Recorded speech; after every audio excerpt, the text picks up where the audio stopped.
You know the vibes. We're back for another episode of the Hoop Genius Podcast. BJ Armstrong's in the building. Game one of the NBA Finals in the books.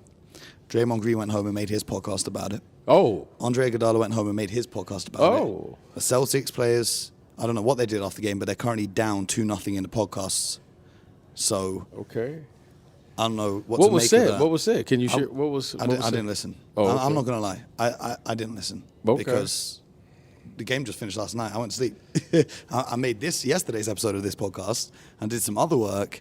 And then Right. I just fell asleep. I was telling BJ I was so tired. I fell asleep with my clothes on, the lights on top of the bed, not even inside my bed. I had my laptop next to me. I woke up with my laptop in my hand. Anyway, I heard a snippet of Draymond Green Okay. saying, Derek White's not a good shooter. He's not been shooting well this playoffs or this season. So him making those tough shots, you just got to live with it. Fair enough, right?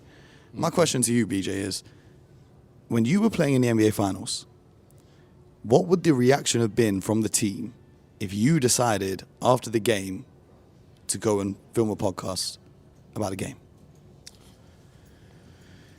You know what? It's interesting. And the one thing that's interesting is these type of platforms didn't exist in our era. So I can't say something that didn't exist. However, I think everyone understands the business. So from a business perspective, I would have been okay because you understand that people are doing things. So, for instance, on certain players on their off days, they had to do commitments with their partners and people they were dealing with and do commercials, so forth and so on. And that's fine. This is a business opportunity for players. As long as your business doesn't interfere with what happens on the court, it's all good. So I don't think that would be a problem at all. The thing that we did try to do is make sure that the opposing team didn't have what we call bulletin board material. See, this is why I was asking you. Yeah. Because I feel like, obviously you're not going to give away the game plan, but you might accidentally say something or you might imply something without intentionally doing it Right. that the other team can listen to ahead of the next game. So I haven't listened to either of the podcasts, right? But there is that risk of saying, oh, we're going to have to change this, we're going to have to change that. And the other team hears it and go, okay, so they're going to do this. Yeah, but saying it and doing it is two different things. So I think in the end, Coach Kerr is not going to put together a game plan in less than 24 hours. I don't think that. I don't think the team mentally is ready to digest because you need time to step away, figure out what happened.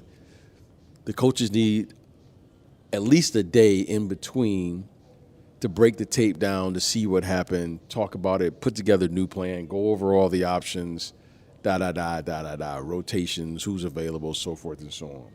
So at the very, at the very best, they'll be ready to have something to talk about tomorrow. Do you think the way in which they lost, they built up that big lead and then threw it away, they could feel like their game plan was pretty sound if they just didn't have those lapses in the fourth quarter? Because Draymond said we were the best team for 41 minutes. That's what he's supposed to say. And Boston is supposed to say, we felt if we were making shots, we were the best team. Well, I mean, factually it's wrong because the Celtics were up at halftime as well. Yeah, that's what I'm saying. So, I'm not. Confidence is a funny thing, Mo, for athletes. You can't ask athletes to give you a reasonable answer in the heat of battle. That's what makes sports great. You're down 25. Reason and logic would say you're going to lose the game. You're down 25, you come back. What's your first question after that? What made you believe you could win the game? So that's what the players and the athletes are supposed to say. They're supposed to believe. They're always supposed to have confidence. And you're like kind of conditioned to do that. So honestly, Mo, I kind of ignore it. You know what I mean? I ignore all of the chit chatter because in the end, once they get to the court, what's going to happen? And you got to deal with that. And you got to deal with the moment. You may have a great game plan, but like a coach once told me, all that stuff that's on the board doesn't matter. What matters is what you're going to do once you get out there on the court. And Yeah. that's all. So looking ahead at game 2, let's get into some of the adjustments we may see. Okay. Now, we spoke yesterday about the Smart guarding Draymond to blow up the Steph and Draymond pick and roll. If you're the Golden State Warriors, what are you doing to get that back on the table? For Steph and Draymond to be able to run that screen roll without Marcus Smart being able to blow out because he's guarding Draymond. You're going to have Draymond setting off-ball picks on Clay and Jordan Poole until Smart gets switched off of him. This is then going to go run it. Yeah, this is what I think. I think the Warriors feel comfortable that their offense will work. I didn't see a problem with their offense not working. What I did see was Steph Curry was the only one that caught a rhythm in the game. Now, I didn't see anyone else that caught a rhythm in the game. And that rhythm, it has to be the following. You know, who else can step up and maybe have a double-digit quarter? And that's the interesting part of Steph Curry getting so hot early in the game. Right. Most point guards, I'm sure you'll speak to this, when you get into the game, you want to get everyone touches early on. You want to get everyone to their spots. You want to feed the big man. You want to get your shooters some looks. So Steph going hot early kind of didn't let the other guys get into the game early on. I want to be careful how I answer this. Steph is a shot maker. You don't play through Steph. It's not like Steph gets the ball, plays isolation, and you're seeing what the other team is going to do. No. Like Steph moves around, and his shots are normally in the flow of the offense, flow of transition. I think he's probably the first option to look for in if there's a steal or something. You know, you'll be like, "Where's Steph at?" Maybe, you know, there's a mismatch. There were some misassignments there in the first quarter. A lot. Okay. I think that was a little bit nerves. Yeah. So it's impressive. So It's impressive the Celtics got them out after the first quarter rather than the whole of game 1. Yeah, so there were some misassignments. So it wasn't like, you know, the Warriors came out, they featured Steph Curry on the block, and Steph Curry was backing in, and there was no double teams. I didn't see that. It wasn't like they threw him in isolation, and then he had isolation, or they found a mismatch that they liked. Steph Curry was just like, oh, they forgot to switch. He was open. He made it. Okay, he made his first 4 or 5 shots, but it wasn't because, you know, he was featured. It was just he made the shots because they missed an assignment. Once they tightened that up, he didn't score in the second quarter. That's why I wasn't really concerned. Even though he had a 21-point quarter, I really wasn't and concerned. the Celtics were still in the game. Exactly. That's what I'm saying. It wasn't like he had a 21 quarter. They were up 20 points. They had the momentum. The other team was discombobulated, or it was just, you know, Mo, this is their first time in the finals. It's only natural that you're going to be nervous. Yeah, because I think a lot of people were like saying, oh, the Celtics plan of leaving Steph Curry open. Yeah. I don't know if that was the plan. Like, I went back and watched the game again, and I'm like, well, this wasn't the plan. No, they just weren't communicating effectively on defense. Steph Curry is a different player, so you have to defend differently. And they've not seen anyone like him. Look at the run through the Eastern Conference that they went on. They played against. But they adjusted. Yeah. I don't think they played against an offensive dynamic, so they really had to step it up. Right.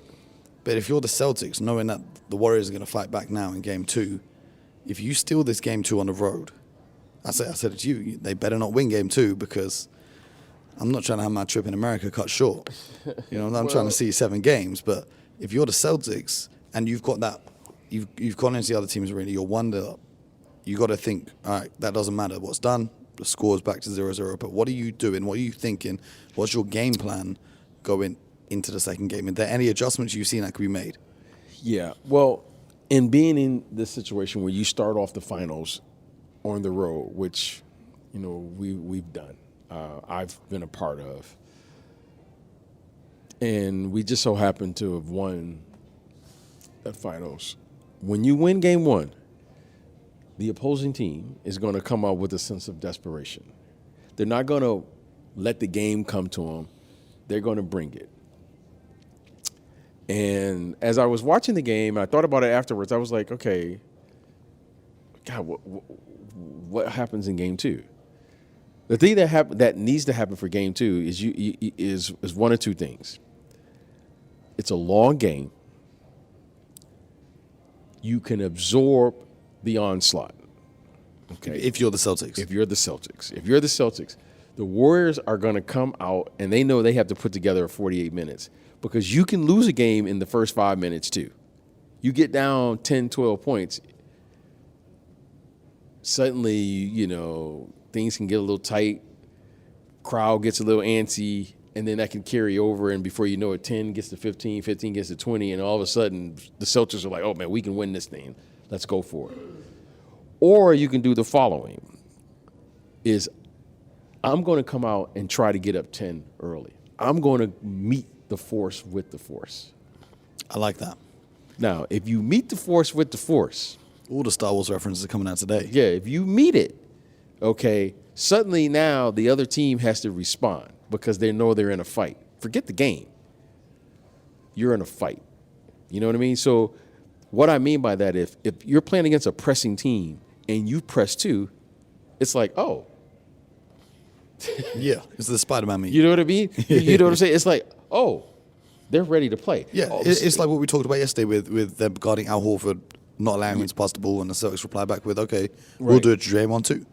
So I think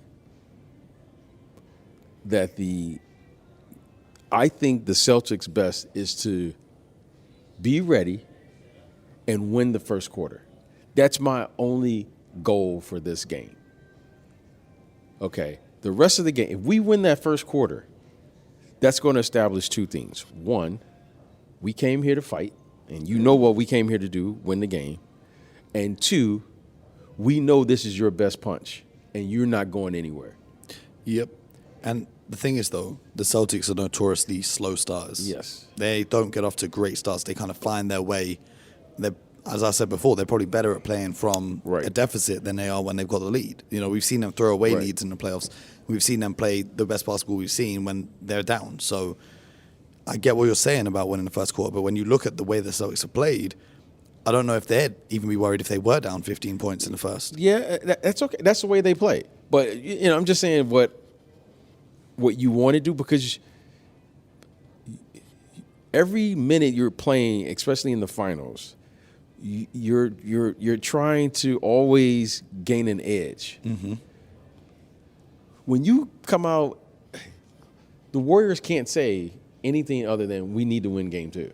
If they lose game two, now they got to go to Boston and hear how the series is over, how no one's came back from an 0-2 deficit in the finals. I mean, it would be the only way for them to redeem their 3-1 throwaway to Cleveland. Yeah, and they don't. And let me tell you something. And they don't want to come back and lose Game 5, even if they go to Boston and win one game. They don't want to lose Game 5 on their home court. Okay, that's just the human psyche. So I think if the Celtics come out and establish that they're going to fight, it's a long series. We are here for the fight. Yes. Make the Warriors win the game. Make them have a 40-point fourth quarter. Yep. Well, I think it's like, okay, cool. Steph's going to get his, but are you going to be able to contain Clay, Wiggins, Otto Porter, these guys? Jordan Poole is the X-factor for this game too, because he had a horrendous game one. That's his first finals game. He's still a young kid. Now, if he can find his rhythm, that adds a whole nother element coming off the bench and scoring the basketball.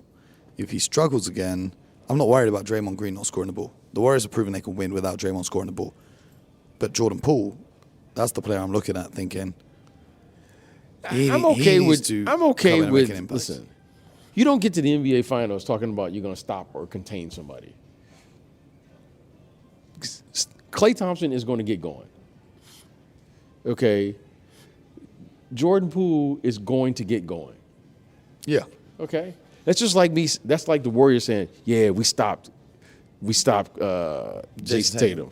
That's not how this game works. I read a stat. He was like plus 21 or plus 27 in the fourth quarter without scoring a single point. Yeah, okay, which is crazy. You have to. Here's a little secret about the NBA. If you're a professional, okay, you can be a specialist or you can be a professional. If you are a professional player, you can't allow scoring to affect whether you play well or not. Yeah. If that is the only thing if that is the case for you, then you're a specialist. Jordan Poole is a good basketball player. Yeah. The Boston Celtics are a good defensive team. It's okay if he doesn't play well as far as shooting the ball, okay? For many years, which was not a first or second or third option playing, I had to play against a Detroit Piston team. Yeah. I accepted the fact that I probably wasn't going to have an 8-for-8 game against the Detroit Pistons. Yeah. But I didn't allow what I did shoot to affect my contribution to the game. If there's one thing that I can say about Jordan Poole is he didn't contribute to the game. Yeah, defensively, he's just a player that Celtics can target. Contribute to the game. Now, that's my only criticism of Jordan Poole. You're probably not going to shoot well this series. Playing against Marcus Smart and Jordan Poole likes to drive to the basket with Time Lord back there and Al Horford. He's probably not going to shoot well. If he does shoot well, that's a bonus. Yeah. Okay? But if he can come out and contribute to the game, play good defense, talk, get the 50-50 balls, move the ball, he's a threat. They got to rotate to him. If he doesn't have the shot, moving on. That's winning basketball. Yeah. He didn't do any of that in game one. And probably a lot of that was just due to him being nervous, which he should have been. It happens to anyone. And we all know how difficult it is to come off the bench and play. It's very difficult to do that. Yeah. So, all right. So he didn't play. He didn't shoot the ball well. Okay, great. The defensive player of the year was playing against him, and he didn't shoot well. Yeah. Are we like Mo? Like, who's surprised other than the people who are looking at? Yeah. No one. Like, Marcus Smart has contained a lot of people. Yeah. There's nothing for him to be embarrassed about. It's natural. I can remember my first game. I think I don't know if I even scored. I was just so fired up, right? I remember playing against the Lakers. And as a kid, I had watched the Celtics and the Lakers in the finals, and suddenly I was playing against Magic Johnson in the NBA finals. Crazy. Okay, here I am, like 21. Me and my friends and me and my dad, we always watching. We would debate, and suddenly, that's you. I'm out here. That's like Grant Williams was saying. I'm out here like, hey, your job is to make sure when Magic catches it to double team and rotate out. And I was like, it was like a surreal moment. So imagine what Jordan Poole is thinking right now. It's like Grant Williams said yesterday. He's like, a few years ago, I was in college rooting for the Warriors to win against the Cavs. And now he's playing against the Warriors. This is what I'm saying. Like, these are some really young. We talk about having veterans on your teams making the NBA Finals. They got some really young guys on both of these squads. Yeah, think about Jordan Poole's path to this moment. Crazy. And now we're expecting him to come out in game one and like 20 points in the NBA Finals. He's got to come out in game two because I'll tell you this. So that's the Warriors okay. don't win. But now it's a different. I think the novelty of being in the finals has worn off now. I think the reality is we're here to win. And now everyone is going to come, and you're going to see the Warriors put together their best foot forward. Yep. And that's what the Celtics know and have to come to expect, because the Warriors are a championship caliber team. And I always tell you this, and I'll just say it again. Someone's got to knock them out. And you're not going to win by just showing up. They're going to have to knock the Warriors out, because the Warriors, believe it or not, Steph Curry and these guys, without question, still believe they can win this series. Oh, no doubt. No doubt. It's just game one. It's going to be a long series. And you're going to be able to watch the entire series live on Sky Sports as BJ and I are live on air, breaking down all of the action. So you guys make sure you watch on Sky Sports, because earlier this week I caught up with Tyrese Maxey from the Philadelphia 76ers. He gave his insight into this series, who's going to win, hardest matchups. I had to ask him, what's hardest to go up against? The Boston defense with Marcus Smart or the Warriors offense with Steph Curry? So here is that interview for you guys. I'm going to put the clip in right now. We're going to be back with another episode very soon, so stay tuned. Most importantly, make sure you get buckets. I like them kicks. I like your kicks, my brother. Appreciate I always that. see you come with the pre-game fits. I'm trying to. Pre-game fits are always on 100. You feel me? I gotta give you appreciate that. I Because I appreciate know the that. Sixers, you got a lot of guys who take the fashion. You got James, Tobias, they will take it serious. They take it pretty serious. I'm a fan. You always have the dunks, the I J's. appreciate that. So I see it, man. Some slight. Yeah, no, it's a good flex. It's a good flex. But I appreciate that. We hit the NBA Finals, Golden State Warriors, Boston Celtics. I'm going to throw you in at the deep end right now. Who you got? I keep getting the same question. I had to answer the same way. I just don't know yet. I mean, sadly to say this, but I can make a prediction after game one.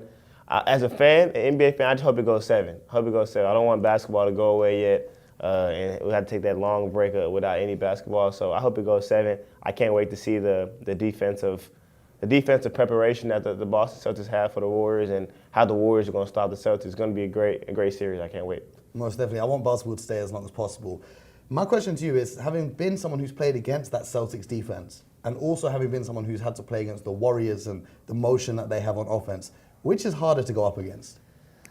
Oh, Boston is so unique in how they can switch like 1 through 5 and every guy can guard the ball. So they don't really have any, you can't really find any mismatches. And then they're so, their wingspan, they're so athletic and their length is second to none. So it's hard to score on them.